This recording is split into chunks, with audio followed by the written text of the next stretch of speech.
Beleba to Manchester United. Could the 100 million pound deal happen? We're updating you on Alexander Isak to Liverpool from Newcastle.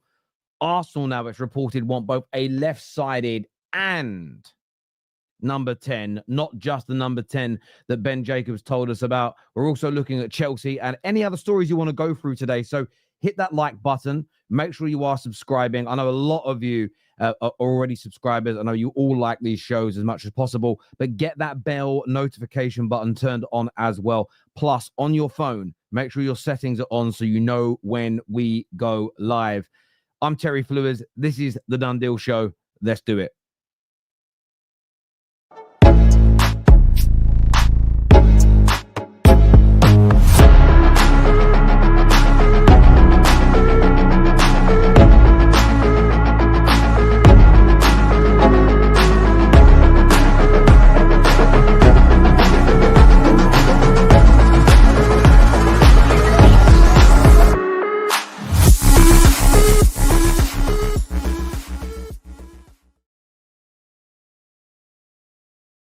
Good morning, everyone. Welcome back to the show. Hope you're well. Hope you're good. Hope you're in great spirits today. Let me know what you're up to. Outside of listening to myself this morning on the Football Terrace, I know a lot of you have come over from the United stand as well. So big up to yourselves and both our communities merging together so nicely. But let me know what you're doing today. Let me know what you're up to today. Cannot wait to hear from you. Loads of big transfer stories to talk about. Loads of big transfer stories to delve into today. Plus, I am really enjoying the meltdowns online from rivals of Manchester United. Oh, how can they afford to do this? It's not fair. They finished 15th. What's going on? We haven't even made a bid for Beleba, and the world is crumbling. Most people don't even rate Šeško, supposedly, but the world is falling apart. It's nice to see a little bit of bitterness. We've got to make it work on the pitch, right? That's absolutely essential. But overall, as I say, very, very happy with what we're doing. And look, we're going to delve into all those stories. We're going to go through your comments. We're going to let you phone in and have your say on the show as well. But yeah, listen, yesterday was a crazy day. Yesterday was a crazy, crazy day indeed. A huge day in terms of the transfer window, not just Šeško picking United, Darwin Núñez leaving Liverpool. We know that will have ramifications in relation to the Isak deal, which is massive. There was the Beleba news. Arsenal this morning briefing the media that they still want a left and an attacking midfield player. Rodrygo's name is still on the agenda, but they may look elsewhere also. Terry, Šeško is not in yet. Šeško is a Man United player. You can take that to the bank. He's a Manchester United player. Anthony, I love that comment. You legend. This here says, I hope you're well, Terry. Can that Newcastle video from yesterday be the intro for every show? Do you know what? If you guys share this, if we hit 2,000 likes whilst we're live, and if you guys share this and we hit at least 4,000 people watching while we're live, I'll play the video again for you, Mike. A little challenge for you and the community. 4,000 live viewers and 2,000 likes whilst we're live, and we'll play that video again for you. Big up to yourself, Luke. Thank you for tuning in this morning. That means a great deal to us here. But yes, encourage everybody to hit that like button, to share the stream, and to do their best to support the channel. Morning, Lou. I see you there. Hope you're well. Mama Flossie, commiserations on your loss. But there we go. Look, we're going to jump into the first big story, and I'm going to start with the Beleba news. I've got to start with the Beleba news today because there's talk of 100 million. My personal feeling is I think a base deal of 85 million pound gets this done.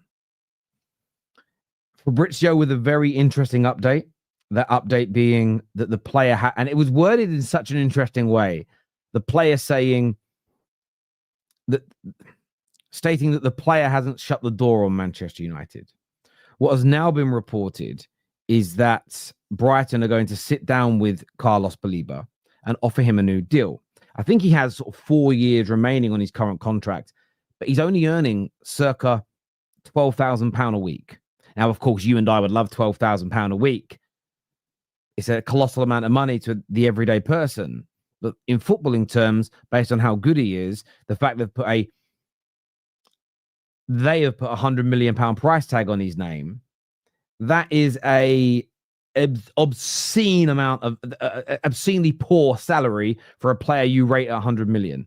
And it becomes unsustainable, untenable, improbable, unlikely that a player will remain happy. If you're telling the world they're a £100 million player, that means you think they're one of the best midfield players in the world, at least in terms of prospects, but yet you're paying them like they're a graduate from an academy.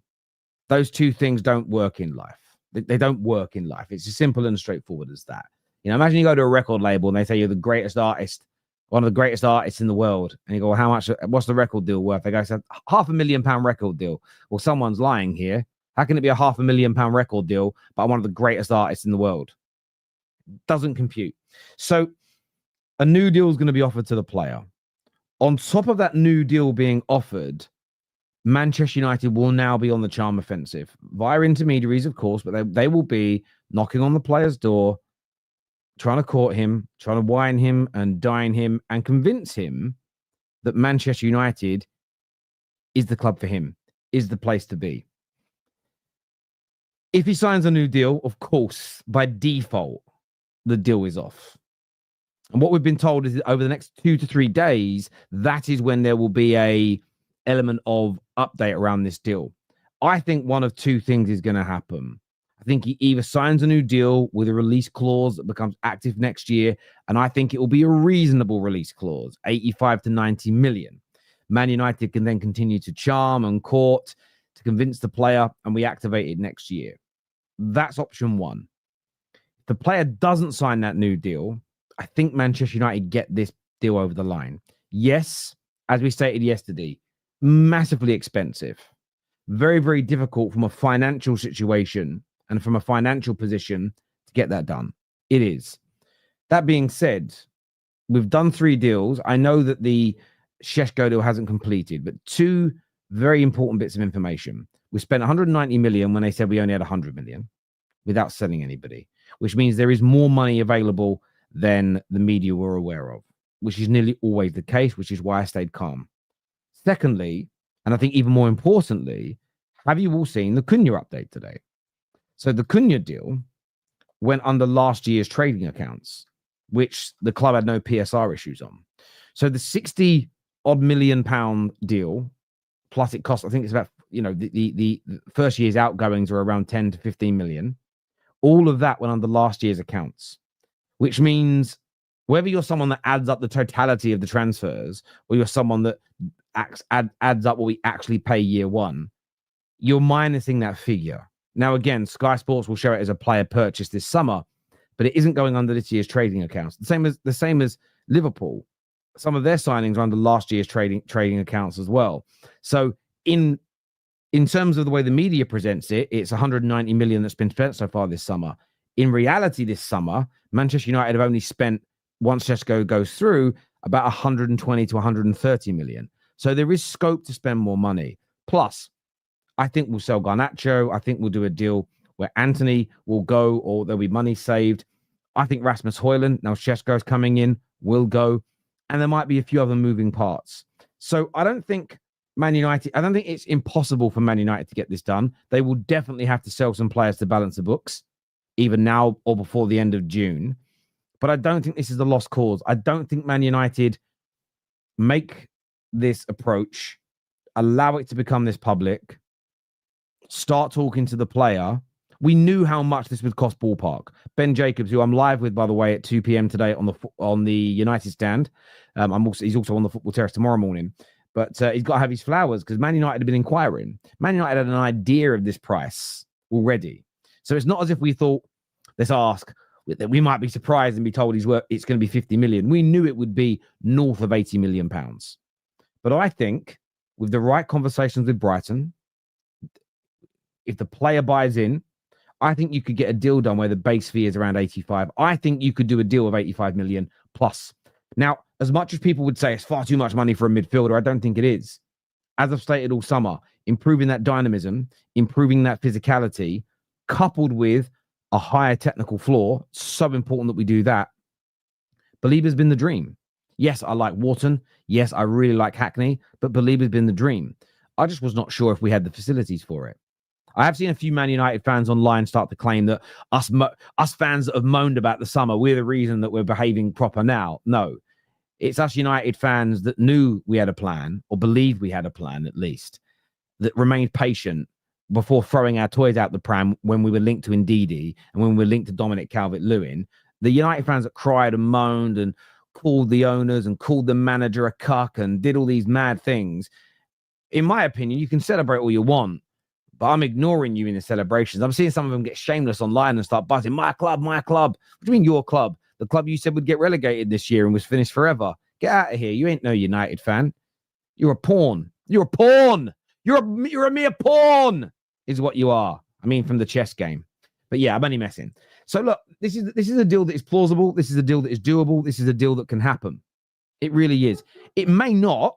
In 3 days' time, we might get the update. United have decided to call their interest this summer. They'll reapproach next year. That is a possible outcome. But I just don't think we get the fanfare, the Ornsteins, the Jacobs, the Fabrizios. I can't believe Indy was involved. The Keep putting this news out. There's too many parties. There's too many journalists briefed on this. You know, this, and again, originated from, I mean, Indy was the first guy. You've got big journalists in Cameroon saying this could really happen. And look, I want to say it was a Cameroon journalist. Was he from Cameroon? Yes. I had this. Yeah, this was the news article that came out yesterday that said they've been in contact. And they believe, and again, we've got to give them an air of credibility here because they were one of the first journalists to break this news. And they believe this deal is possible and plausible. So if they believe it can happen, I believe it can happen. But it's going to be hard. Do you believe in Beleba? Let me know in the comment section, but let's go to some of your comments now that have come through.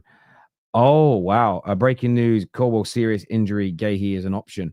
Yeah, I did read about that earlier on today. That's terrible news, man. Get well soon to him. Didn't it start with Rio? Well, I don't know. Rio was just talking like a fan, with all due respect to Rio Ferdinand, saying he'd like him, the same as Staffy was and I was and other people. What I didn't believe was possible is that we'd have the facilities for it this summer. And if we do, or we can work our way of getting it done, it's brilliant. 100 million on a player who's had one season is madness. Yes and no. I mean, people said very similar to Caicedo, and you look at the way he's playing now, and he looks absolutely phenomenal. And I don't know how much was it that Arsenal bid for him? It was got to be 80+ million. You guys bid. Swear it was about 80 odd million. And I remember Caicedo played 8 games in the 21-22. He signed, I think he signed in 2020 for Brighton, but only played 8 games in the league in the 21-22 season. So he had one full season and he went to Chelsea. But before he went to Chelsea in that summer, halfway through that season, I swear Arsenal offered 80 odd million pound for him in the January. And I do think that is significant. And I do think that's an important, you now look at him and go, bloody hell, look how brilliant he is. There were teams looking at Declan Rice for years before he built up his experience and probably should have gone a little bit earlier for him. And the prices of players is only going to increase, in my view. So I do get your point, Rob, but I think he's phenomenal. I think he's phenomenal. I think he's fantastic. There is a risk in case he is some kind of one season wonder. But I suppose that's what you got to ask yourself. Do you think he's a one season wonder? Do you think he's someone who's and by the way, he's had 2 seasons, by the way, not one. He's actually played more games for Brighton than Caicedo did. So it isn't even, he played 37 times in the first season and he played 40 times last year. So he's actually more experienced in the Premier League than Caicedo was. There's got to be something in that for me. So it's 2 years rather than 1. I'd take the risk if we can get the deal done personally. I'd take the risk if we can get the deal done. What am I looking at here? Someone's trying to go check something. No, nothing new as far as I can see. Caicedo going for 100 million was a madness too. Yeah, you say, I mean, but Declan Rice went for 100 million. But I don't think it is a madness. I think people have realized, you got to remember, the very best strikers in the world are being sold for 150 plus million. These holding midfield players are so important in the modern day game. Football has changed. And look, midfield have always been important. But now what you need is technical ability and physicality and stamina and speed because of the way football's played in the Premier League. So players like Caicedo, players like Declan Rice, players like Beleba become so expensive because I think they can help transform a team. The midfield is the most important part in a team in terms of you're never going to win a league. You need to not concede goals and score goals. But if you don't have an elite midfield, it's almost impossible to win a Premier League. Even look at that year. You think about like the title winning season for Leicester. Vardy and Mahrez were an important part. Take Kante out of that team, they don't win the league. Take him out. I think it's impossible. Kante then goes to Chelsea straight away. They win the league. There's something in that. There really, really is. I think that. So yeah, I wouldn't be too bothered about that, to be honest with you. I wouldn't be personally too bothered. Without an engine, your midfield is dead. Yeah, it brings others to life as well. It gets more out of players. It really does. See that indie dude? No, he used to do a bit of a joke, but Grizz Khan was saying his brand. I hate when this moves. Saying his brand, I suppose you would call it, bought over by a media company that actually have sources. Yeah, I mean, it's either been bought out by somebody and I think this is maybe just as likely, as you grow and you have a massive platform and you have a massive audience and you get a lot of retweets and likes, media companies or agents will be attracted to that. A great way of pushing out the news to create noise. It makes a lot of sense. And as much as I believe Fabrizio did a lot of hard work to build the contacts he had to start becoming as credible as he did, I think he probably gets approached now by clubs, by agents, by players, more so than him approaching them, because they'll want the truth to get out. They'll want their story to get out. So they'll go to him. So I don't see why. The only time that becomes dangerous is if you're not verifying the report. So if a player comes and says, Amorim told me to clean these cars with my toothbrush.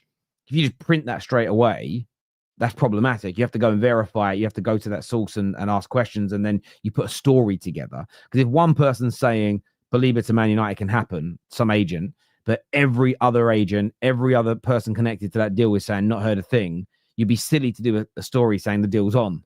As a journalist, fans can go, bloody hell, that would be great. So you've got to get the balance right in those things. It's really, really important, in my opinion.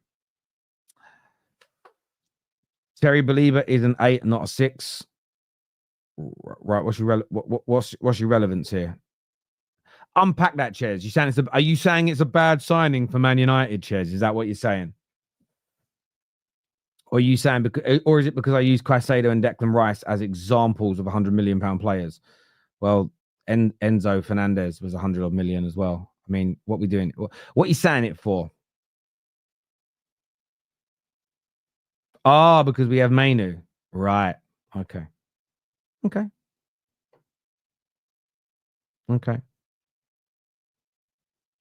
Oh. Again, United get linked to Believer, and here's Ches doing up. It'll be a bad thing. Okay, mate. I'll let you just ponder on that one. But, we already have Ugarte at the club as well, who's a bit of a destroyer and ball winner. We need a midfield. You guys, your midfield is that you guys rave about is Cole Palmer, Caicedo, Enzo. You also have Lavia, and you love it. So again, that's all I'm gonna. That's my response to Ches, who's obviously trying to make Man United fans feel worried about this. You have Lavia, you have Caicedo, you have Cole Palmer, you have Enzo as your main midfielders. You're adding Xavi, who can play left but is predominantly a central player, as an example. You also bought Dewsbury Hall last year that's now going out. It's called depth. Squads need it. No Man United fan with a brain is like, oh no, what's going to happen to Cobby? Maybe we might end up selling Cobby if people don't think he's good enough. I think that'd be a mistake. But we're working on a new deal. So yeah, I'm really not too worried about it. Manu is done if this happens, to be honest, or Amorim has seen the light and we're sending Bruno off to Saudi. Yeah, I look at it. I look at it this way. Mainu's only done if he isn't good enough. Mainu's only done if he isn't good enough to play this system. And we've decided to implement this style of football. We've decided to play this way. We've decided to operate in this way. So we need the right players for it. I don't care who the casualties are on an objective level, as long as the team gets better. I think Mainu would be part of it personally. Ches here says, you are projecting your worries. I'm just stating the facts that you need a starting six. Yeah, okay. What is it, Ches? Tell me what the sixth in your mind needs to be able to do. Tell me what the sixth in your mind needs to be able to do. I'd love to hear it. Do you think the way Newcastle treated Gordon last season and Isak this season contributed to the players not wanting to go there? Maybe it had a small factor, but it isn't that. You know, Newcastle fans are moaning about PSR stopping them. PSR has not stopped you. Bigger clubs have stopped you. You know, the players, you know, Ekatikes and Sheshkos, these guys were interested in you, but they just got approached by Liverpool's and Manchester United's bigger and Chelsea's with Pedro. PSR hasn't stopped Newcastle doing anything this year. In fact, Newcastle offered Sheshko more money and a higher transfer fee. What's that got to do with PSR? Lou here with a brilliant comment says, competition for places is what we need. However, I have a problem if we lose Mainu because there is favoritism being shown to Bruno, who will be gone in 1 or 2 years anyway. I don't think it's favoritism. I think it's Bruno Fernandes. I think one of our reasons for not wanting to lose him is the level of creativity he gives us. If Bruno leaves, my only fear... So I understand the logic. Sell Bruno for 100 million, get Beleba. There's logic in that. Where does that creativity come from? Bruno creates more chances and big chances and open play chances, has done more than any other midfield player since he arrived in the Premier League. That's a really important element for the team. So what we have to be sure of if we cash in on Bruno is that we have the creativity. What may make more sense, Lou, is to, in terms of midfield, is Beleba might be the first piece of that jigsaw. Maybe Hackney's the first piece of that jigsaw. Build the control and the press-resistant nature the midfield needs, then remove Bruno and add a new creative spark. Maybe we want to keep the creativity so we can still score goals and win games. So that's my view on it. But I do get where I don't want to see Mainu leave, but I'm not really that worried about that. The only way Mainu leaves is if he's not good enough.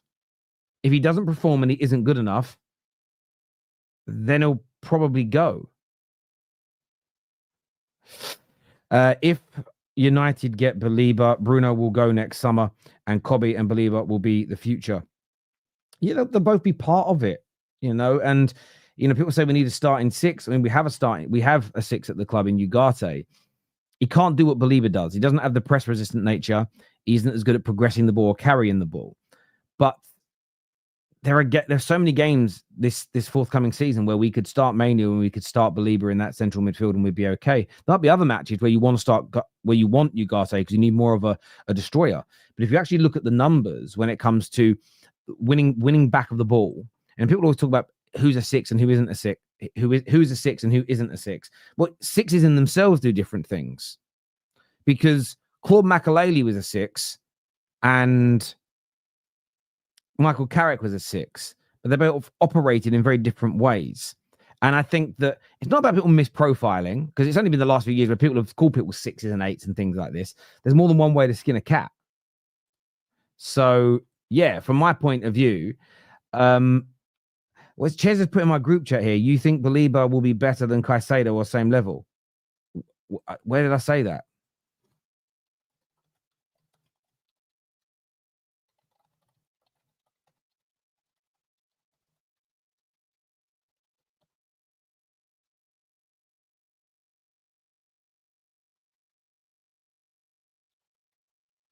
Did I say that on the stream? Did I say he was better? I think he's what I've said. In case Ches, in case you're a little hard of hearing, my pedigree chum. Ches is the guy that phones into the shows. He always says he's got his legs in his air, when he's laying on his back with his legs in the air, celebrating. I said when you look at what Beleba's doing right now at Brighton, it's similar levels to when Caicedo was there. Yes, very very similar levels to Caicedo at this stage. Caicedo is now ahead of him. There's no doubt about that whatsoever. But it's very clear what I said But I definitely didn't say it was better, did I, people? I swear I didn't say that. Very strange behavior. That's Ches capping. That's Ches capping. The problem is someone like Ches, who's a Chelsea fan, is in our group chats especially. All he said for 18 months is Ineos will never get anything right. You're only going to go backwards. And obviously this last year he's there to go, I told you so. A summer like this makes him scared because Ches is like a really tall, muscly guy. But what he has a really big insecurity, and that's being wrong. He doesn't want to be wrong about things. It really scares him. Why? When we do, well, I'll tell you how he does this. When we all do our pre-season predictions for the season, let me wait. He waits until like the first or second international break so he can watch everybody play, then gives his predictions because he's so scared of being wrong. Poor old Ches. No, I didn't say that. I know I didn't say it. No, I didn't. I definitely didn't say it. You know, sometimes that there is what you call gaslighting. Yeah. Absolute gaslighting. Gaslighting from him. Look, we're going to come back to some more of this story later. We're also going to take some calls later in the show as well. So we'll share that link soon. I also want to give an update on the Isak situation as well, because the Isak scenario is very, very interesting indeed, because he's come back. There was that whole talk last week. And again, I just didn't take any of it too seriously. And the big talk last week was Isak's coming back to train him. And, well, he isn't. He's come back to England. He's going to train at Newcastle's training facilities, but he's refusing to train with his teammates. He's refusing to train with his teammates. Nunez is gone. Diaz is gone. The only thing holding this... So again, I'm saying the deal's close. Now, journalists will go, no, it's not close. It could take weeks and weeks. In terms of time, you're correct. It could take the remainder of this transfer window for this to get resolved. But in terms of the stages you go through, it's exceedingly close. It's exceedingly close. And I look at it like decorating a bedroom. You know, you've done the paint, you've done the paint work, you've sanded everything down, you've done the painting, the carpet's in, the furniture, everything's done. The only thing remaining is putting the lampshade up and putting the new bed in the room. But there's going to be a 6-week delay because you run out of money. The room is close to being finished in reality. And that's where I see this deal. I just want to give you my view of close. Player wants Liverpool. Liverpool got the money. Newcastle accepted that he's going to go. He's refusing to train. All these things are true. It's just Newcastle can't find themselves a bloody replacement. That's all this comes down to. Newcastle cannot find themselves a replacement. And I think that is hugely frustrating, especially for Liverpool fans, especially hugely, hugely frustrating that they're being made to wait because Newcastle can't get a deal over the line. But I think that's where Chelsea step up.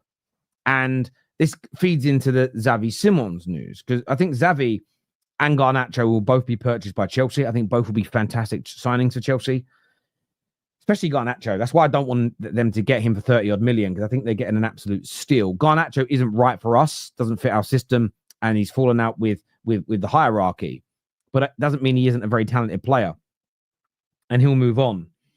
From that point of view and that perspective, I think as well, this is where Chelsea are playing a big part in all of this. Chelsea want to get their deals done. Chelsea want to move on from their situation. That will all happen when Newcastle go and buy Nico Jackson, because I think that's what's going to happen now. I thought they'd pivot first to Ollie Watkins, but they're not. They're not pivoting to Ollie Watkins. It looks like they're pivoting to Nico Jackson. And Nico Jackson to Newcastle, that's everything. That gives Chelsea the money they need. Now, Chelsea have got money, but they want to balance the books along the way. Well-run clubs do that. Nico Jackson goes to Newcastle. That, I don't think it will be 80, 85 million. I think it will be a base of around 65, 70. Could be higher, actually, but I'm going to be very conservative and go with that. That injection of cash and Newcastle getting that player means Isak goes to Liverpool. Amazing signing for them. Chelsea then execute. First, it's Xavi comes through the door. And they then go and get Garnacho. I think the Garnacho signing is potentially the money, the base money needed by Man United to go and get themselves Beleba. What a little love triangle that is. And people go, that's crazy. I think the base fee for Beleba, by the way, will be 85 million. You put that over a 5-year period, it's 17 million. Even if we only got 30 million for Garnacho, that's just under 2 years worth of money for Beleba there. You don't need 85 million cash up front. You need the money for the first year's installment. Salary will be no problem. And I think the next bit of news that comes out about Beleba, by the way, is that well, it's already said that personal terms will be no problem. How do they know that unless the player in the club have spoken? But I think Nico Jackson to Newcastle is the key. It's the catalyst to getting all these deals trundling along, moving along, accelerating, and going in the right direction. And yeah, listen, Nico Jackson, Isak to Nico Jackson, though. What are you saying, people? What are you saying about that? I'd love to know. I'd love to know. But I'd say keep your eye out on that one, people. Oh, big update. James Maddison has suffered an ACL injury and is out for 6 to 7 months. Oh, that's terrible, man.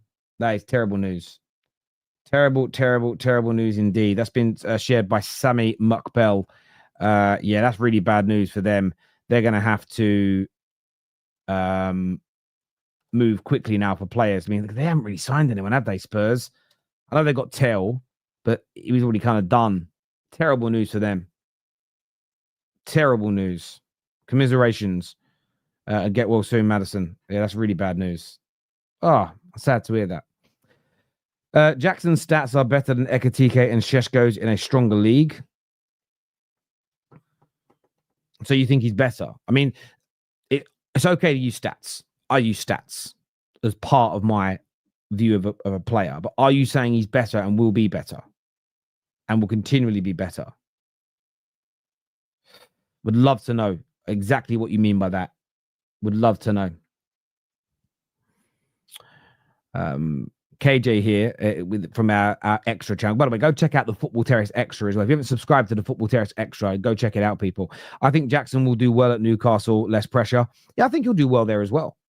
I think he'll do well there. But as Mo alluded to last night, I do think playing for Chelsea, playing for Liverpool, playing for Man United is harder. So I think, 15 goals at Newcastle is amazing. I don't think you'd do that in the league consistently at a bigger and better club. There's just more pressure when you miss. There's more media coverage. There's more. The fan base is the bigger. The online pressure is all there. It's harder playing for the bigger teams.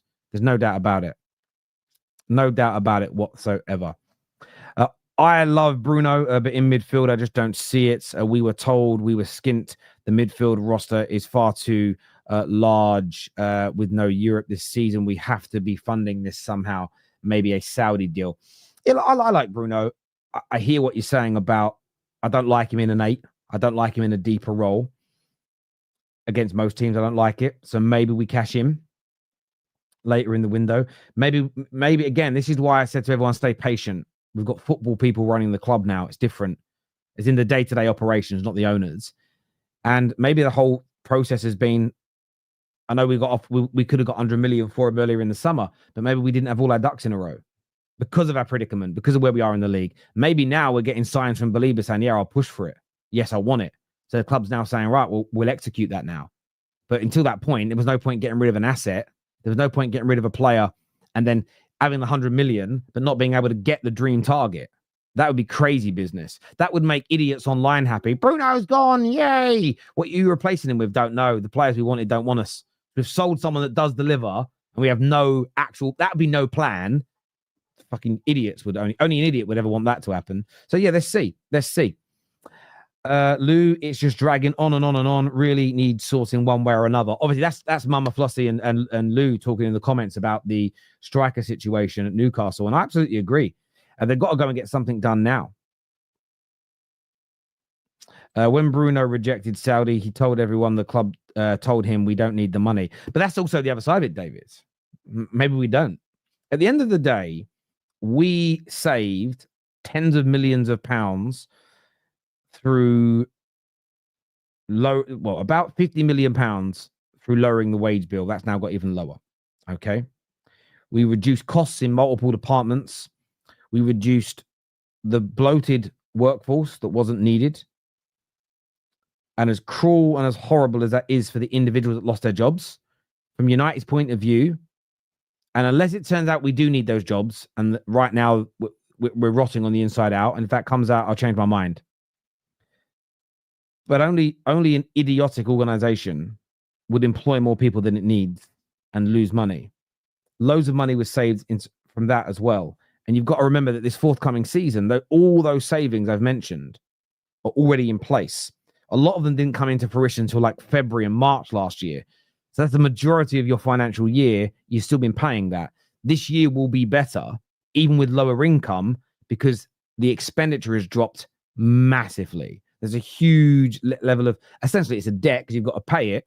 There's a huge level of expenditure now taken away from your income, taken away from your profit and loss accounts, which means you've got more money.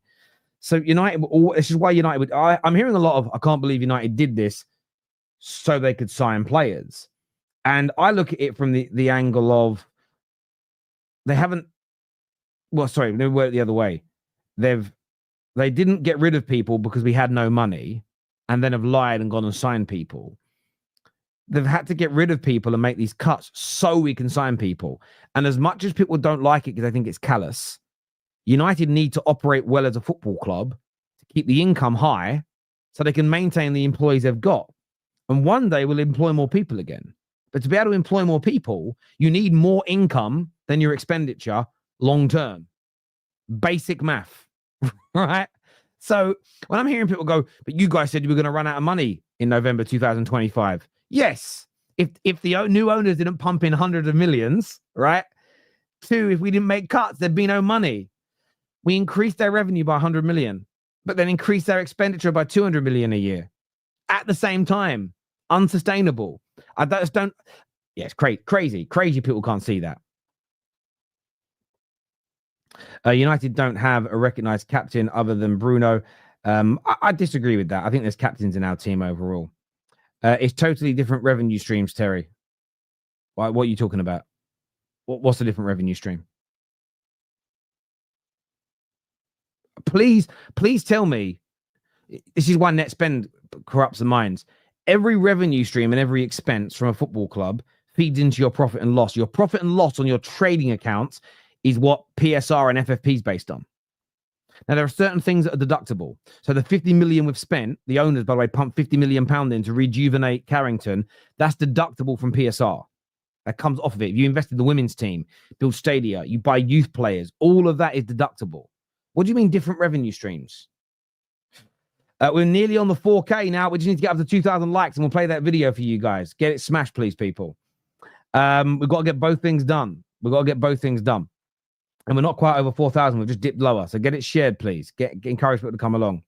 Looks like the cost cutting is about 70 million a year. Virtually all of those costs were costs for PSR. Well, partly, but also like it's, how do I put this in the right way? It's so we actually were solvent. Because if we're not solvent, we can't spend money. No business in the world can afford to spend more money than it's earning. You can't do it. It's why Villa haven't signed anyone.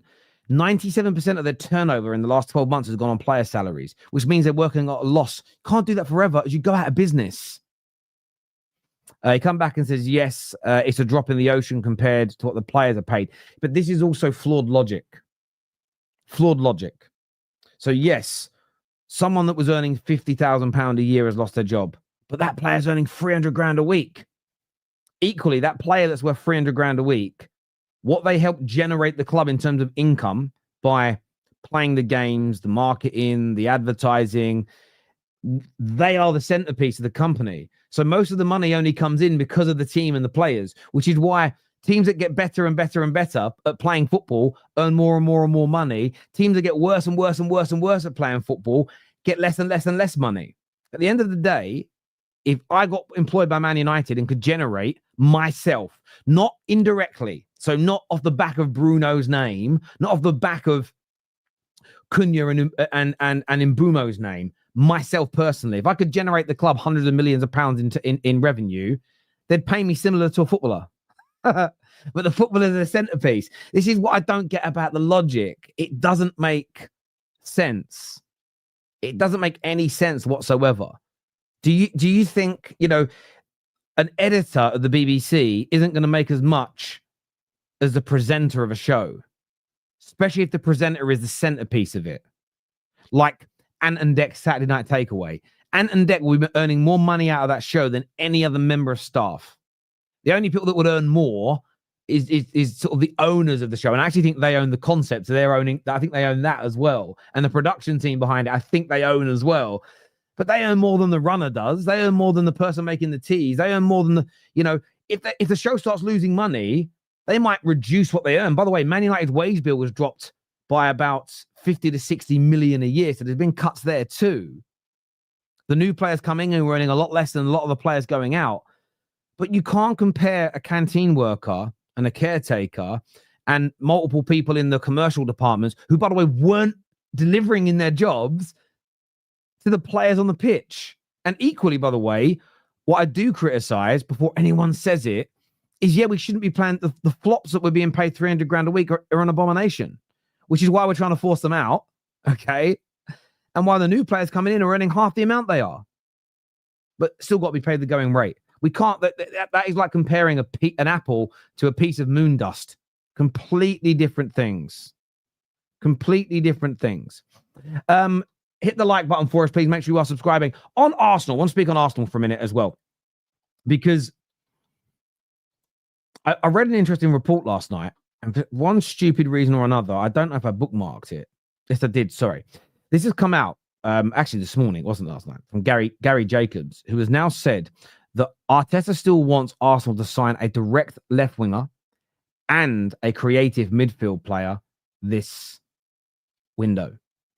Now, what's really interesting is it's such an important report for Arsenal because they need it. I watched Arsenal's pre-season game back last night. I watched the first 35 minutes and then the Beleba news broke. I had to go live. I couldn't do a reaction because I didn't watch the rest of the first half, didn't watch the second half. It was on, but I couldn't focus on it because I was looking at the Beleba news. They look really, really disjointed at the moment. They look really disjointed. They don't look together. There seems to be a kind of almost like an unhappiness in a way. There's just a bit, it's just a little bit meh, if that makes sense. And I know my first thing is I would say to Arsenal fans, don't panic yet. I think it's cool things out, be concerned, but there's some panic. My personal view is don't panic, but do what you want, your life. They also haven't played what I would consider to be their best 11 together yet. It's sort of like yesterday's starting lineup went out and you've got Rice and Odegaard and Zubimendi and Gabriel, maybe even Saliba. Maybe Saliba started, I can't remember, on the bench. And I look there and think, well, maybe it'll be this Saturday in their final preseason game where their main 11 starts and you see a bit more of a click. But it does feel to be a little bit, the last two games have been very disjointed, it hasn't quite, clicked into place yet. And I think they need some more creativity. I was watching Martinelli and he looks a bit flat-footed, a little bit out of ideas. Waneri in the middle wasn't working. Saka, there seems to be like an explosiveness missing from him. I think Don's been calling this out. And right now, I think Don's, the last couple of games, I get where he's coming from. He's taking people on, but there just seems to be a little bite missing from his game. And Gyökeres looks very lost at the moment in this Arsenal team. Now, look, it's 2 preseason games. And most of the players haven't even been on the pitch for 90 minutes in totality. Like Gyökeres combined times about 60 odd minutes on the pitch. So I wouldn't be making any overarching conclusions. The same as, by the way, the real panicking gooners online that want Arteta out, if they were purring at the moment, wouldn't be going, we're going to have an amazing season. They'd still say they'll fuck up at some point. So I'm not taking what they say with the most gospel truth because I find them all a bit disingenuous anyway. But I do think when you look at this media story that's come out, I think they've really got to push for it. And I think Arsenal have got to realize one thing. And by the way, City are the strangest people in this. I can't believe City haven't, how do I say this in the right way? Bought more. You look at what Liverpool are doing. You look at what Chelsea are doing. And I think Arsenal and City, especially City, I think City need 2 or 3 more. But Arsenal need at least 1 more, if not 2 more players. I really do. And I know some people don't rate like Gittins, and they're not rating Xavi, and they're not rating Garnacho. But I think they're really going to make Chelsea a much, much better, more direct, potent, and dangerous team next year as a collective. I think Arsenal really got to go and do this, in my personal view and in my personal opinion.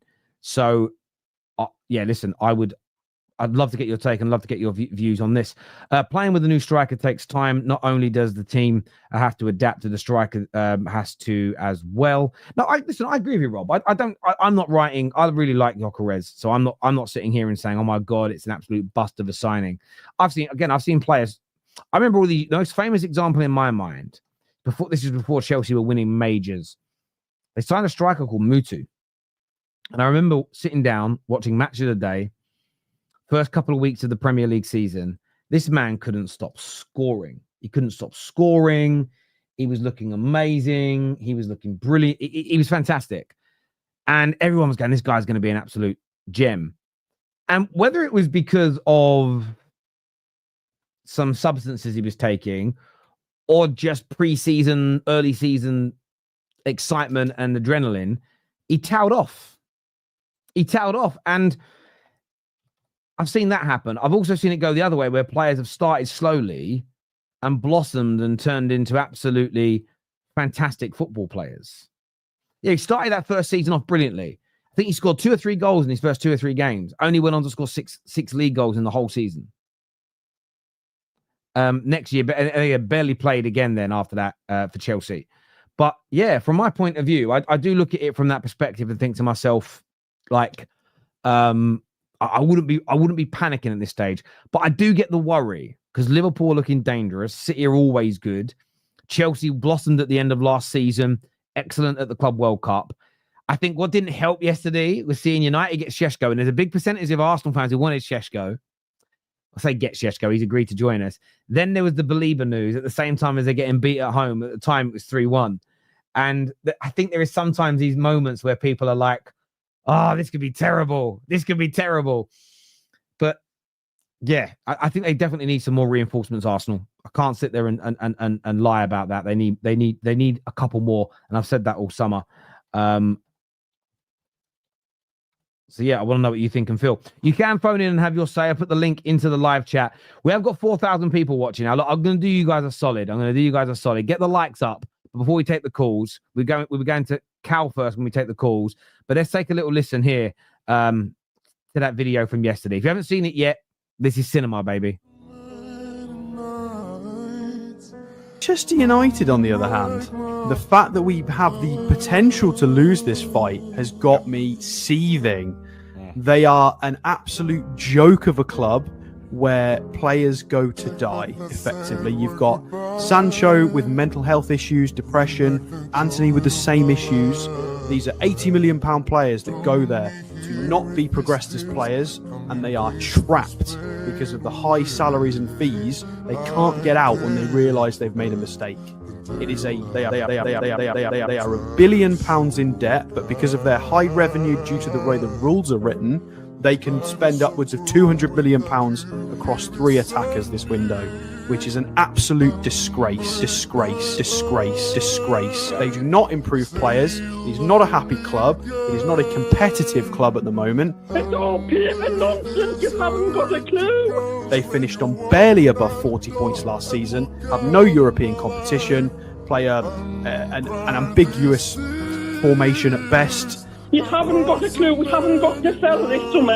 And Talk Sport has been spouting that nonsense for months. Bruno Fernandes, their best player, is a rat bag and tried to hack people from behind the other day. If you listen to what I'm saying, we don't have to sell. The papers have been talking nonsense for months. I read it in the papers that you have to sell. Oh, so you believe you're mates in the media than people who I understand it. And you can't report it. No smoke without fire, Pete. No smoke. It is a disgusting club, rotting, and it needs to be gutted. Has anyone seen Manchester United? Alex Ferguson, Welcome to Manchester Fame. Phil Jones. Has anyone seen Anthony? Roy Keane. The Glazers. My old general manager Chris. Boom.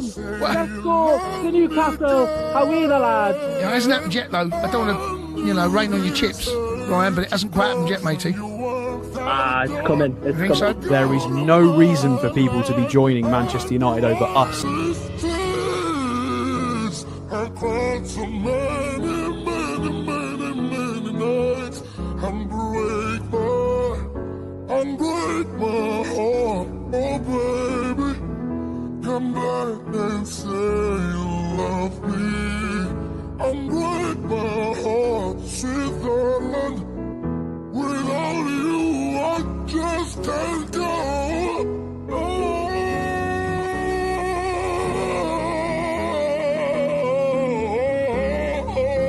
Can go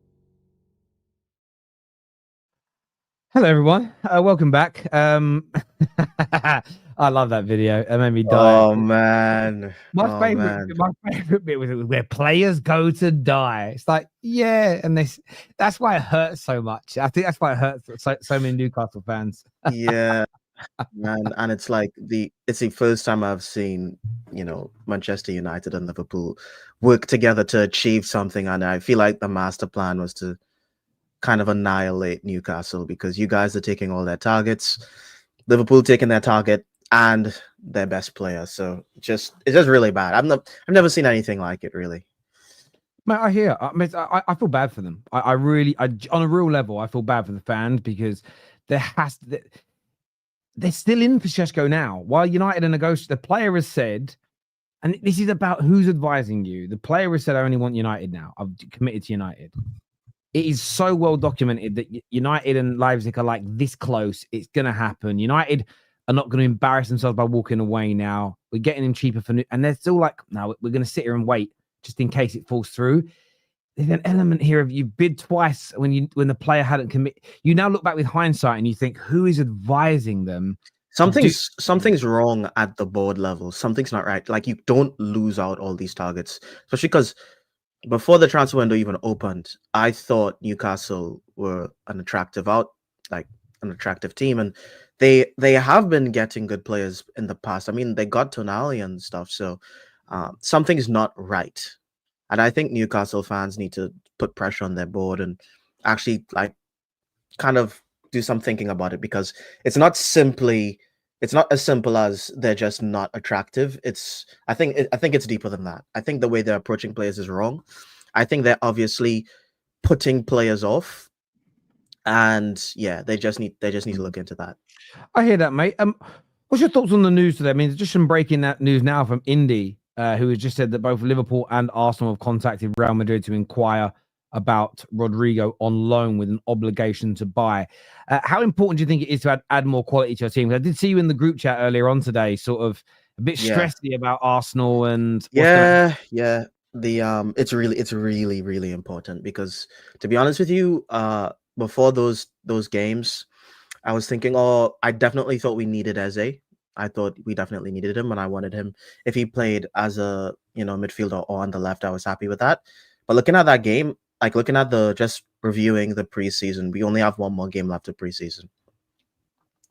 On that left-hand side, we just need someone else, because even if you want to say we can use Madueke on the left, I don't think we can use Martinelli on the left, and he's just lost it, and we need reinforcements, because it doesn't matter what situation you put him in, he just doesn't fit the system, whether that is a system thing or a Martinelli thing.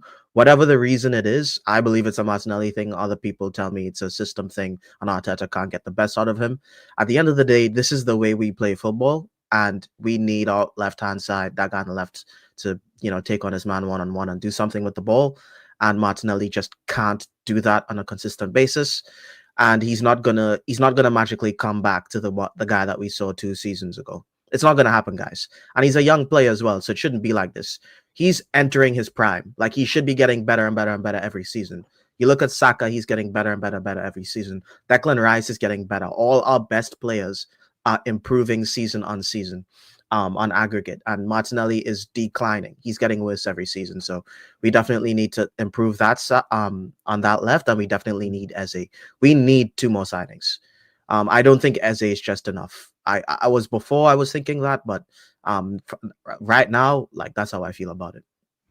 Yeah, listen, I hear you, mate. I hear you. I think maybe he is, but I think what's hard for you guys to judge is I haven't seen your main 11 actually play together this preseason yet. Yesterday, I thought what you would do is play your main guys together. Didn't. It was like half the team again. Let's see I think this Saturday, surely he's got to play. Everyone who's fit and available has probably got to start that game to see what you look like, because it does feel a little bit. Your team feels a little bit disjointed. Does that make sense? Everything feels a little bit square peg round hole watching you the last 2 games. Yeah, and I think he's trying to prove a point, because I think the teams that he's been putting on are teams that will probably be wanting to play in the cup competitions. So, like in the Carabao Cup and the FA Cup, I think he wants Norgard to start, and he wants someone different other than Declan Rice on the left, whether that be Marino or whoever. And I think Waneri would get a lot of game time in those cup competitions, and it just doesn't work, honestly. And yeah, it's pretty ugly looking football. You know, when Zubimendi comes in, we look like a different team, but we can't just be Zubimendi FC. We need more creativity on other parts of the pitch. And Norgard's a guy who could come in and do a job, but he's not a creator. You know what I'm saying? So, and yeah, we just need more. We just definitely need more. Yeah, I hear and agree with you on that a lot, mate. I do. We're gonna take some more calls whilst Cal's here with us. Tim's here. Tim's an Arsenal fan. What do you want to say, mate? I wanted to kind of carry on from your hilarious video that I love. Talk about the fact that I think Sunderland are having a better transfer window than Newcastle. Really? Ooh. Yeah. They've spent over 100 million euros. They've brought in good young players. They brought in Simon Adingra. They got, I can't pronounce his last name, Mark Guiu, the striker from Chelsea. They got him on loan. And then they've got the experience of like Xhaka and Ronaldo. And then they've got some other good players already. They've got Chris definitely had I mean, I think it's objectively true. It's better. Yeah, I mean, Newcastle have signed Alanga, who's a good player. Yeah. But in terms of especially if we look at it pound for pound, they've added some Premier League sort of like Jack is a player that we know can play in the Premier League. They've added some quality. They've added some exciting players to their team. They've gone for it. They've got things over the line. But with Newcastle, they've been rejected for almost a whole 11. Yeah. Sorry, backstage is coming on, but they have. I'm not even. Do you know what it is? I say these things, and I feel like people are going to think I'm digging them out, and I start laughing. I'm not even meaning to laugh. You would never, if you'd have said at the end of last season, Sunderland would have a better summer transfer window than Newcastle. Somebody would have put you in a straitjacket, Tim. They'd have gone straight away in a straitjacket, off your pop. But I think it's just Sunderland have gone for players that they know that they can get. It's players that aren't going to a big team. They're players who want to make that jump. Whereas obviously Newcastle are trying to go for players that they see are top four ready, and obviously the players don't think that the squad is going to be top four ready, so they want to go somewhere else.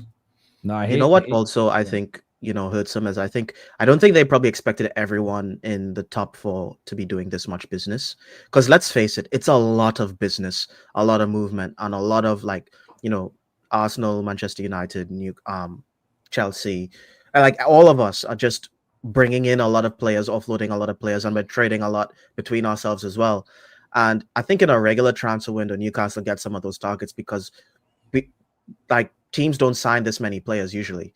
Like, this is an anomaly of a transfer window, and I think they just like a casualty of war in terms of trying to get big players in. Yeah, no, I think there's a lot of truth. So it's funny. I want to get the exact quote. 1 second. Club World Cup.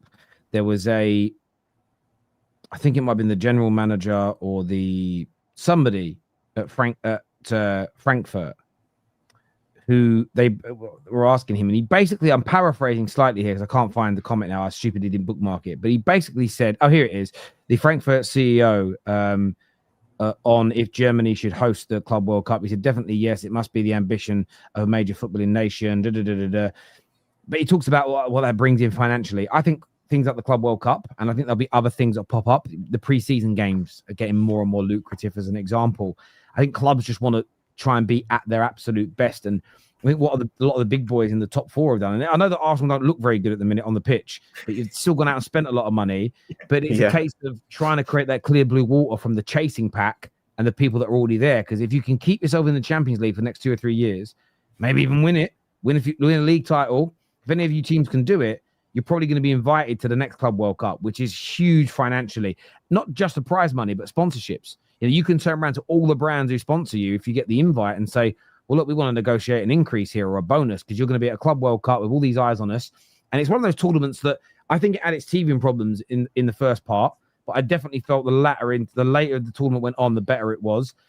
I still think, as some people will still be offended by this, I think if it was in maybe not. I know that a lot of Americans get offended when you say a true footballing nation, but at least host it in cities in a country that are footballing cities, if that makes sense. Because we know, the Staffy himself said, you're doing it in Florida where it's not a footballing place, it's hard to fill it. But you're going to get more and more eyes on these tournaments. So I think there's a big push now from clubs to try and be the very best they can be. And Newcastle have tried that, but you're up against bigger, more potent, richer teams from a trading perspective that have just been able to pip them to the post on so many players. My hope is they go in for Beleba, because that will probably mean that United can get him. Do you know what I mean? So it's we're there. Tim, thank you, mate. You're going to bring some more callers in. Tim, you're a legend, mate. Thank you for calling in. Have a good day. Top man. Speaking of Newcastle, Ash is here with us. Sunderland, are they having a better win than you, mate? Absolutely not. I'm sorry. That was just absolutely disgusting to hear. Right, first of all, he's just completely neglecting the fact that Sunderland lost probably their best player, being Joe Bellingham. So he's gone. They brought in a bunch of players that are like 20 million, and you're saying that they've had a better transfer season than us when we brought we've not made two signings, by the way. We've made Ramsdale and Anthony Elanga, which, bear in mind, Elanga forgot about Ramsdale. Ramsdale. Hey, listen, when he was at Arsenal, he was absolutely amazing. But you look a bit like Ramsdale, actually. You got a bit of a Ramsdale look about you, actually. To be fair, isn't Ramsdale from Sheffield? I lived there most of my life. I lived there most of my life. So whereabouts in Sheffield? I lived on the west side, Totley area, if you know what that is. Okay, no, I used to one of the big Team GB training camps that I used to go to was up there in a place, and I'm going to end up getting the name of it wrong. I want to call it Uptake. It might not have been Uptake. Right. There's a town or something in Sheffield called Uptake or something like that, or like that anyway. But I like Sheffield. Really good place, mate. Really good place. But we digress. Sorry. Back to you. I was born in Newcastle and moved to Sheffield, so that's why I don't have the Geordie accent, unfortunately. But it's disgusting hearing that about the transfer of Sunderland. Because let's be honest, right?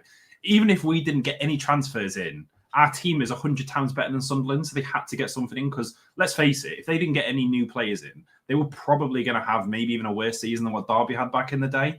They might have been pushing getting 5 points the whole season or something. It would have been a difficult watch.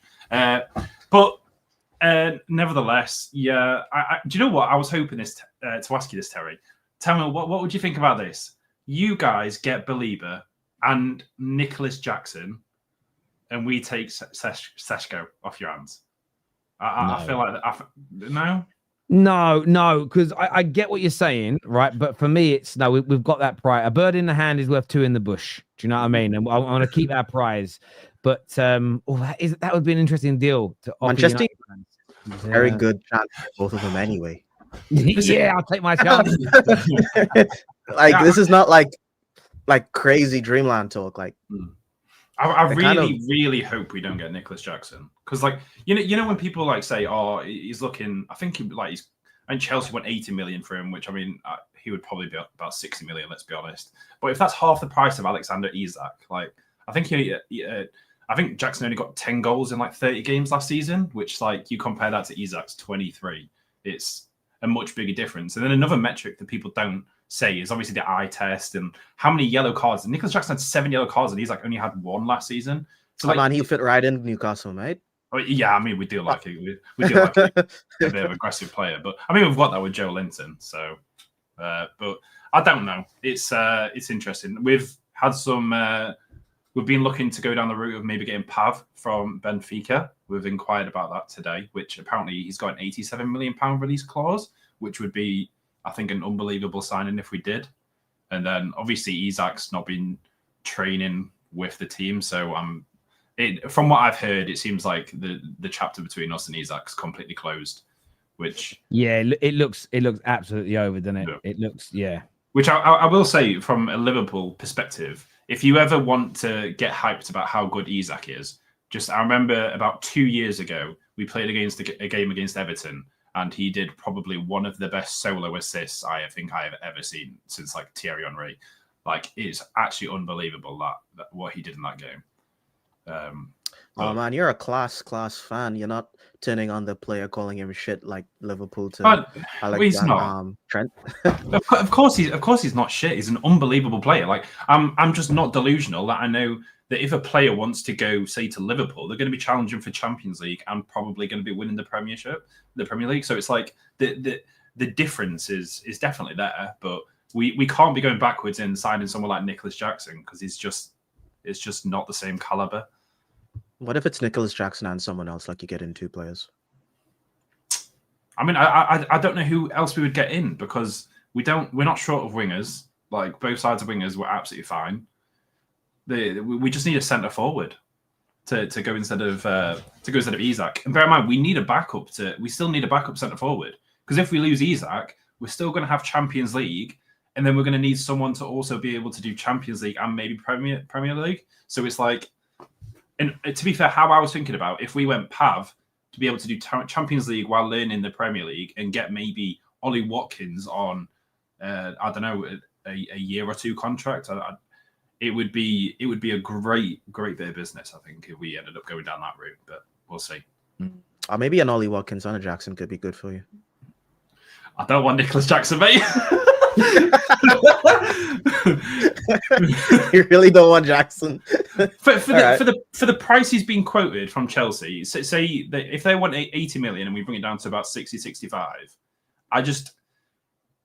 like I said, I think in football there is a big metric that goes unnoticed, and that is the eye test. And when I watch Nicholas Jackson, he just doesn't do me a great wonder on the eye. I can't lie to you. That's fair enough. Why don't Arsenal take Nicholas Jackson? Because we already got Eucharist. already got it. Dude, if Chelsea, I'm so glad Chelsea up. Like, when we were looking at Eucharist and Chesco, Chelsea was quoting Jackson for 100 million. So I'm so happy that they didn't bring down that price, because I'm so scared of my club doing business with Chelsea. Because if they said something like 70 or 60 million for Jackson, I think we probably would have gone in for him. Cheap bastards. So crazy. I'm really, really happy about us not getting Jackson. Yeah. Oh, actually, so something else that came out I just saw was to do with Watkins. We've also apparently had an inquiry about John McGinn. So if we could get John McGinn and Ollie Watkins, that would be, I'm not going to lie, that would actually be unbelievable. I highly doubt that would happen, because John McGinn is definitely Villa through and through at this point. But we'll see. Because I think we definitely need someone in that position, since we've lost Sean Longstaff as well. So yeah, it's going to be a real interesting one to see what you guys kind of do. I think there's going to be a lot of activity in the next few weeks because of all of this. Ash, thank you for coming on, mate. I really appreciate it, brother. And we'll chat again soon, my man. Yeah, cheers, guys. Cheers, mate. Thank you. Yeah. Seb is on with us now. What are you saying, Seb? Ooh, let me put my hello once again. Hello, mate. You all right? You good? All right. Yeah, I'm good, mate. How are you? You're very well. Yes, so I wanted to touch on Newcastle and United. I think Beleba would be the perfect signing for United. I think all along I've been saying United needed a midfielder for me. Call me boring, call me old, whatever. I think stability in a team is far more important than the chaos and getting the forward line in. I think the stability, especially with Man United, I would have prioritised him over Šeško, but if you can get Šeško in, I prefer Šeško to Watkins. I think Watkins would have been the completely wrong signing for me, just personally. I think United do need to build more from a youth perspective, especially because if you go back a few years, I know it's new ownership now, a lot of the problems came in from paying older players a lot of money, getting them on long contracts. So I think avoiding that as best as possible as well. I think with Šeško, it's a quality signing. I didn't mind him coming to Arsenal, but it was more the finances for me.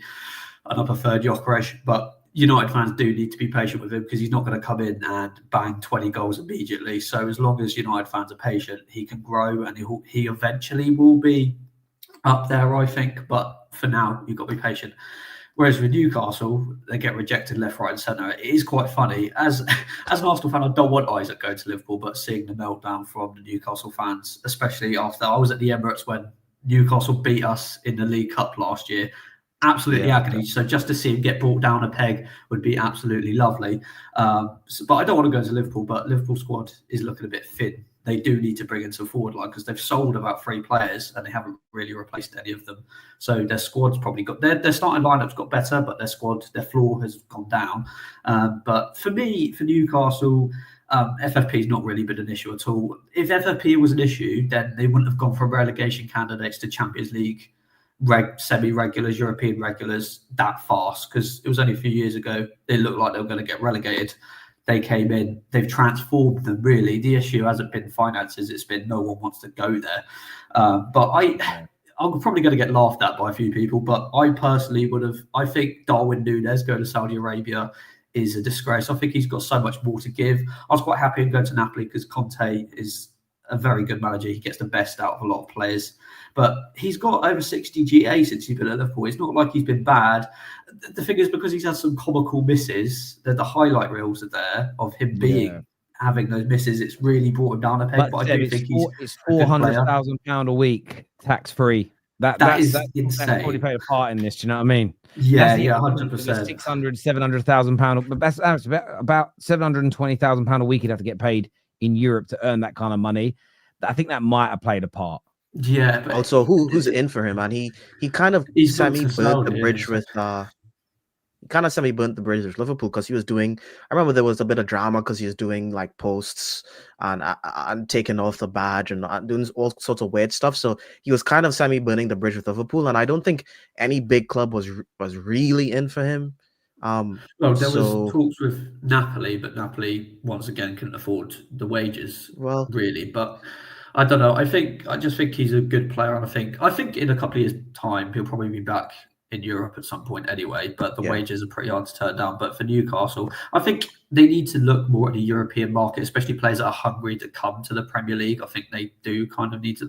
So I think Victor Boniface is underrated in this market. He's only going to cost about 40 mil. Yeah, it'll be a slight stopgap, but he is only about 24, 25 years old.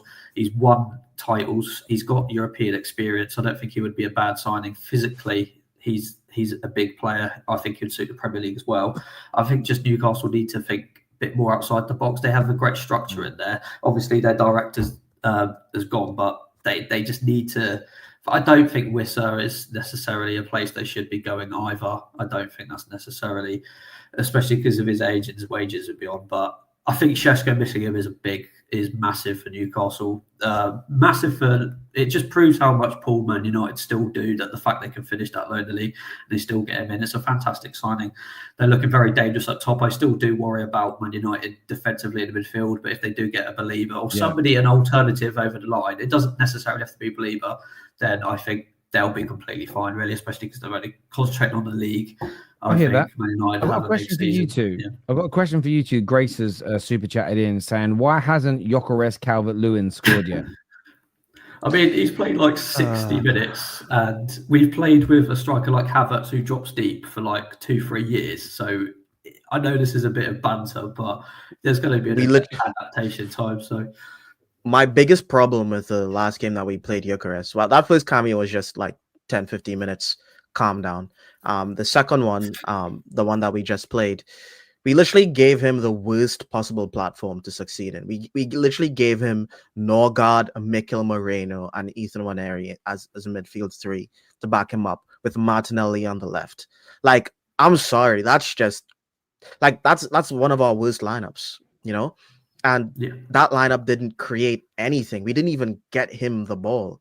Like if you watch that Arsenal preseason game, and you came out of that game thinking Gyökeres wasn't good enough, you don't know anything about football. We literally just did not create anything through the middle, and we did not get him the ball. And for him to gut the ball, he had to drift out to the left at times. So that was just poor midfield by us. So that's not Gyökeres' fault. Yeah. Well, you do. Gyökeres does like drifting up. Even if you watch him for Sporting, he did make a lot of runs he out does. left anyway. Yeah. Because that's good. Yeah, I saw him make runs.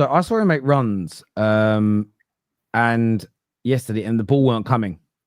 And I think that's something about for the midfielders to get used to. I saw him maybe about 15 minutes into the game. You won the ball back from a high press centrally, and he went to make a run in behind, and the pass was there. I heard the crowd go, and then the ball got knocked out to the left-hand side, and it was like, oh, moment. And that's where I even felt this become part of Wenger's football in the end. Sometimes you've got to be more direct. So I think one of the reasons why Højlund's not had as good a year as his first season is there's been less early balls knocked into him. Sometimes you've just got to put the ball into that central area so a striker like him can run onto it and he'll gobble it up. And that's where he's absolute best. So, yeah, but I do get the super chat. Seb, thank you for coming on, mate. I appreciate it, brother. We'll chat to you again soon. Cheers, mate. Joe is coming on now. What are you saying, Joe? Hi, Terry. How are you guys? Very good, my friend. What do you want to say, bro? I just want to quickly add on this Beleba thing. I think people have got to look at this as more of an investment because we're like a mint at the minute. There's a massive hole in the middle. And, yeah, it's going to cost us 90 million, most likely. Maybe not all up front, but in installments. But, Terry, you worked in a bank, and I'm sure that if you invest 100,000 into something that could potentially grow to 1 million, you'd much further. That's how I look at the Champions League now, because Newcastle finished 5th this year and they got 162 million pounds, and then Liverpool for finishing first got 90. You basically paid off Beleba and most of this window, and we're back in the Champions League and into the round of 16, and you never know what we'll do with that money afterwards. That's what I find really interesting about this. Why have we inquired if we're really not going to go get this guy? Yeah, that's the bit for me. I agree with you, Joe. There's no way we've inquired without any kind of idea or inclination of a ballpark already. I think it's more of the conditions. Are they open to it? And the way I've read, this is my interpretation of the response for Brighton, is he's not for sale and United haven't directly contacted us and we really want to keep him at least for another year and we really want to give him a new deal. That, to me, just for what with what's been released by the press and what they have directly said since last night, that's, so he is for sale at the right price. And at the end of the day, not digging out Brighton at all. They are a self-proclaimed selling club, but they sell at the right price. So as long as we deem the value correct, and if it turns out 85 million plus 15 million on achievable add-ons, if we've got the money for it, I'm up for it. My personal gut feeling is we're looking at an absolute superstar in the making. And most football fans agree, because I think if any club in the top 6, any club in Europe dropped 100 million in totality on him, Chelsea open up talks with Alejandro Garnacho. Come on! Tasty. Bring me that Beleba money, Chelsea. Bring me that Beleba money. Bring it to Bring it to me. Bring it. Justice for the Madueke banter, bro. Big up, Ben. I'm live with Ben, by the way, in 2 hours' time. I'm live with Ben on the United stand. So, yes, looking forward to that one. Joe, thanks for coming on, mate, and having your say. Really appreciate it. Calling again, my friend. Great call. Aiden's with us as well. Now, what are you saying, Aiden? I'm good. Well, that news has brightened up my day already. Garnacho possibly going to Chelsea, bring us for Beleba money in, and all the banter from Chelsea fans saying we're going to get Nico Jackson. You're now getting Garnacho, taking a problem off our hands and probably giving us a good chunk of money. So, and that'll be pure profit going in. So on the books, it will look good. But that video you played of the Newcastle fans, I saw the actual video yesterday. I just couldn't stop laughing because these Newcastle fans, for some reason, they've got a weird like rivalry in their heads against us, saying they're the real United. It's coming to a point where I'm not annoyed with Newcastle fans. It's just some of them I just love how they're getting rejected by everyone, to be honest. It's just showing that you can't just have the money and then be able to get the players. You've got to have a reputation, and you've got to have pull to get them to come in. But that Sesko deal is coming along good. I'm happy with Sesko coming in, and with that Beleba news coming in yesterday. But I spoke about it yesterday. But Beleba, a transformative signing, would be for United, because I think our defence at this point is at a good point. We've got Euro, who's developing very well, Heaven, who's developing very well. Those two centre-backs, I think, are going to be not world-class, but obviously very good in the next few years. So I think our defence is sorted. Our attack is now sorted. So it's really looking at the goalkeeper in midfield. And there's been talk recently, this morning, that United have got a very heavy interest in Lemens from Royal Antwerp. So if Lemens is like he'll provide competition to Onana, but he's not like a Emi Martinez coming who expects to start. So if we can get a Lemens in with Beleba or like another centre mid, I think it'd be great for United to also look at the younger point, because a lot of the times United have gone for the big stars to get players, and they haven't really looked at the background of the players. Like Jadon Sancho, we brought him in and we didn't really look at how his background or whatever. But with Beleba, I haven't seen anything that he's got like problems in training or whatever. So I think that Beleba, and now that we're doing background checks, I think Beleba will be a very good one with Sesko, and it's just funny to see Newcastle crumble, to be honest. Yeah, and am I right in saying this? Because I don't want to get this wrong and offend anyone. He's the same nationality as Mbuma, right? Yeah. They're both Cameroonian. I think so, yeah. Come on, Mbuma. Have a little word in his shell. Like, That's how I feel about Beleba. Yeah, exactly. Look, guys, there's a comment here from Like Mike, who says, if we get Beleba, we need to start discussing top four. What's your thoughts on that? I was just about to say this. If you guys get Beleba, I think you guys are favorites for at least fifth. I don't think you pip Chelsea or Arsenal to that top four or Man City yet, but it's looking tasty. Like, Baleba is exactly what the fans have been screaming for in terms of, energy in that midfield. You've already gotten, I think you're probably going to get Sesko done, so you've already massively improved your attack. Cunha, Mbeumo, Sesko, Bruno Fernandes in the team, Baleba, like Manu, like, come on. Like, the manager has to do, like, he's been playing great football in preseason. Like, you guys are going to do something. Like, come on. I wouldn't. I think it's something we can discuss. I still don't put us above the teams that finished in it last year. What I would be saying, I think you guys could finish ahead of Newcastle and well, I think that's possible. I think if we get the goalkeeper and Beleba specifically, then I think we have to be looking at a European finish at minimum. What do you think, Aidan? Yeah, I think top four is a bit far-fetched, especially if we don't get a goalkeeper, because I think the goalkeeper is such a big problem. We saw so many times last season where Onana made us drop points. So I think Beleba isn't just enough to get us top four. Definitely European place, but I think also with all the players coming in, because it's a whole new attack from last season. They've all got to gel in and stuff. So I think top four is a bit of a push, but I think definitely we need to push for a European place if we get Belieber in. So yeah. Okay. The only problem I have is that just Onana is such a red herring. It just feels like a spanner in the works, because it's like, if you just had a goalkeeper that didn't make these massive critical mistakes, I think Beleba and Sesko, and then you'd be set. But yeah, I do think you're probably going to need him. Yeah, Bayern's not much better as well, so we're really screwed. I'd start Tom Eaton if we don't do anything. Tom Eaton does not make the same mistakes as the other two. So you all right? So I promised my son I'd buy him some food at midday, and he's coming in. He's like, "You're not finished yet. You're not done." I'll be about 5 more minutes, and I'll come get you some food. All right? Go out there, and I'll be there in a minute. His sister's gone out with her friends, so he's all by himself, and he's like, "Who said you make me some food?" Aidan, thanks for jumping on, mate. I appreciate it loads, and I'll catch up with you soon. All right, cheers, my man. Thank you. Liam is on with us now. Liam, what you playing? Good day, gents. How you guys doing?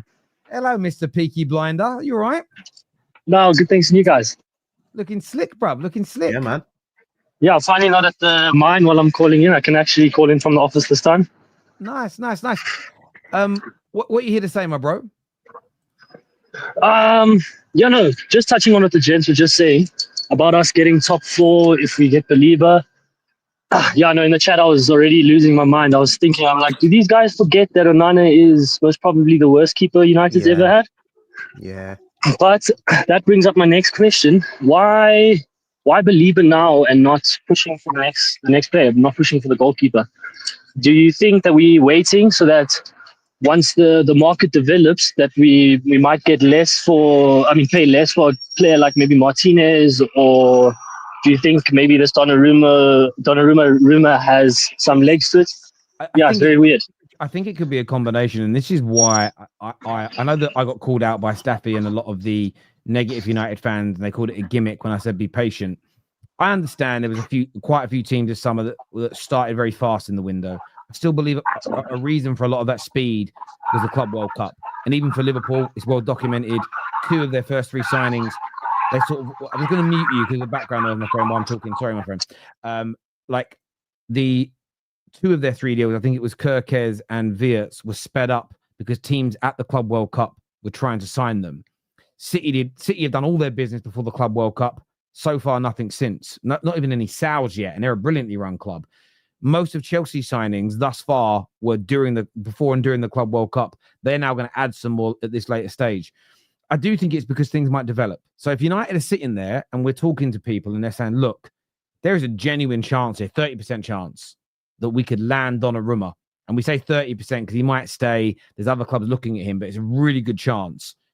We could get Emi Martinez today at 40 million, which is what Villa are asking for. Got this young goalkeeper that's achievable at 20 million, no matter what happens.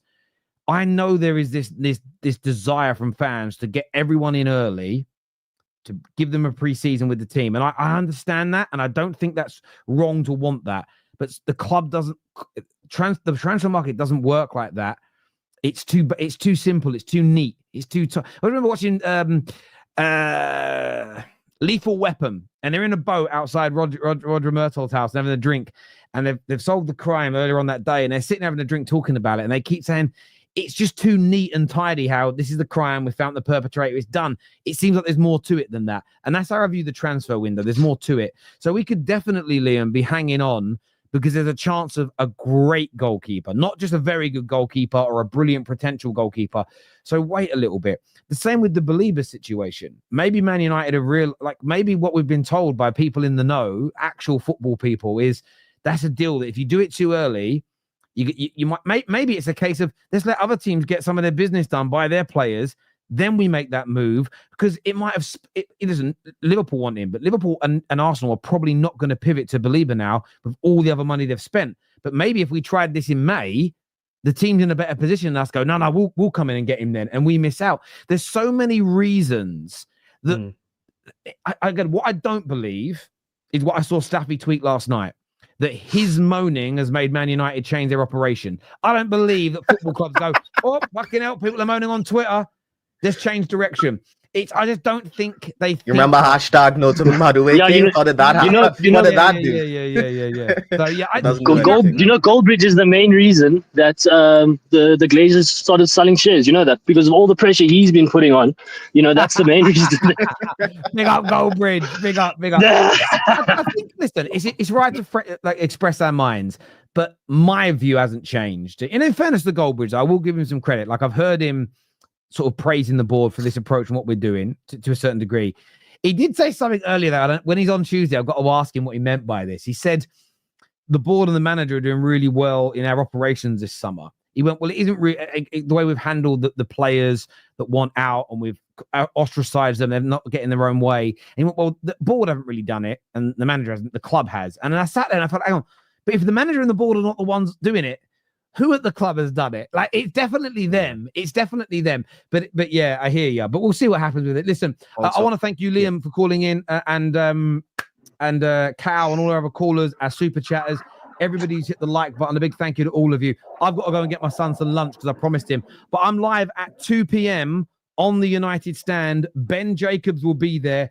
There's going to be some big news on there. So get yourselves there. 2 p.m. United stand. I'll be there. This is going to redirect you to Footy Judge Mo. Go and support my brother over there. Go and support his show. But then be out there 2 o'clock on the United stand. Until next time, people, take care. Goodbye. God bless. And I'll see you all soon. Peace. Thanks, gents. Have a good one.